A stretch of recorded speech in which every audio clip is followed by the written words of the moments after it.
Uncle আপনি বলতে পারবেন লা ইলাহা ইল্লাল্লাহ অর্থ কি? আল্লাহ ছাড়া কোনো মাবুদ নাই। মাশাআল্লাহ, আল্লাহ ছাড়া কোনো সত্য ইলাহ নাই। সুবহানাল্লাহ। ইমানের সর্বোচ্চ শাখা কি আপনি বলতে পারবেন? সর্বোচ্চ শাখা বিশ্বাস। বিশ্বাস। তো বিশ্বাসটা আমরা মুসলিমরা কিভাবে আনয়ন করি আল্লাহর প্রতি? কি বলে আনয়ন করি? কোনো একটা বাক্য আছে যেটা পড়লে মানুষ মুসলিম হয়ে যায়, বলতে পারবেন?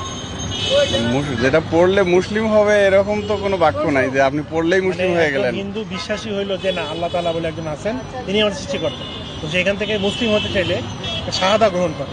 এটা কি বলে গ্রহণ? সেটা কলেমা পড়তে হবে। জি, রাইট রাইট। মানে ইমানের সর্বোচ্চ স্তর হচ্ছে লা ইলাহা ইল্লাল্লাহ। ইল্লাল্লাহু মুহাম্মাদুর রাসূলুল্লাহ। রাইট। ইমানের সর্বনিম্ন শাখা কি আঙ্কেল, এটা বলতে পারবেন?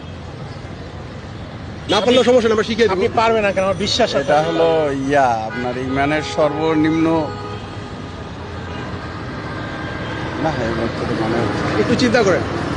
মনে করেন আঙ্কেল আমি রাস্তা দিয়ে যাইতেছি, আপনি কিছু একটা করলে সেটা ইমানের সর্বনিম্ন শাখার অন্তর্ভুক্ত হয়ে যাবে। মানে Right, এই কাজটা আপনি যদি বলতেন কি কাজ করলেন? রাস্তা থেকে কোনো কষ্টদায়ক বস্তু সরিয়ে দেওয়া, এটা হচ্ছে ইমানের সর্বনিম্ন শাখা। আমাদের প্রিয় নবী মুহাম্মদ সাল্লাল্লাহু আলাইহি ওয়াসাল্লাম বলেছেন, 3 শ্রেণীর মানুষের দিকে আল্লাহ পাক রহমতের দৃষ্টিতে তাকাবেন না। তাদের মধ্যে এক শ্রেণীর ব্যক্তি হচ্ছে যারা টাকনুর নিচে কাপড় পরে।